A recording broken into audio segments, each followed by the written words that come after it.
বন্ধুগণ,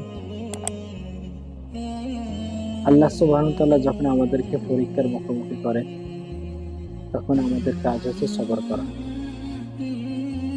যে কোনো মানুষ যখন বিপদে পড়ে, তখন মানুষ ওই মুহূর্তে সবর করা।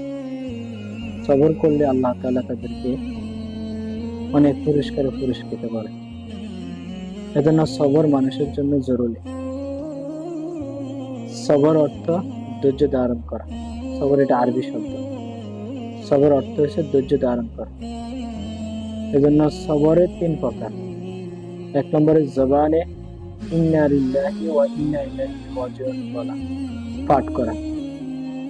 2 নম্বর অন্তরকে আল্লাহর দিকে রুজু রাখা, যে আল্লাহ সুবহানাহু ওয়া তাআলা আমাদেরকে এই বিপদটা দিয়েছে, আল্লাহ তাআলা আমাদেরকে এই বিপদ থেকে উদ্ধার করবে, এই নিয়ে অন্তরকে আল্লাহর দিকে রুজু রাখা। 3 নম্বর নেক আমলের সাথে ইস্তেকামত থাকা, যে নেক আমল করে ওই আমলে ইস্তেকামতের সাথে থাকা, নেক আমল ছেড়ে না দেওয়া। অনেক সময় আমাদের মাঝে দেখা যায় মানুষ নামাজ পড়ে, রোজা রাখে, আল্লাহ তাদেরকে অনেক পরীক্ষা করার জন্য বিপদ আপদ দেয়। তখন তাদের মুখ থেকে শোনা যায়, আমরা কি করলাম, কি অপরাধ করলাম, সব তো আল্লাহর জন্য ইবাদত করতেছি, আল্লাহর জন্য ইবাদত করতেছি, তারপর আল্লাহ তাআলা কেন আমাদেরকে বিপদ দেয়? আল্লাহ শুধু আমাদেরকে দেখেছে, আর কারোকে কি দেখে নাই?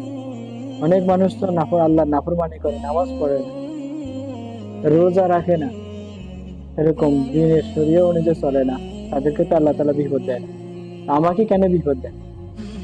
এইটা হচ্ছে ধোঁকা, সবরের নাফরমানি।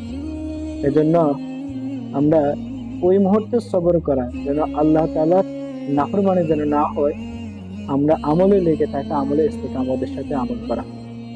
তো আল্লাহ সুবহানাহু ওয়া তাআলা আমাদেরকে যে কথাগুলো বলছি সকলকে আমল করার মতো তৌফিক দান করুন। আমিন।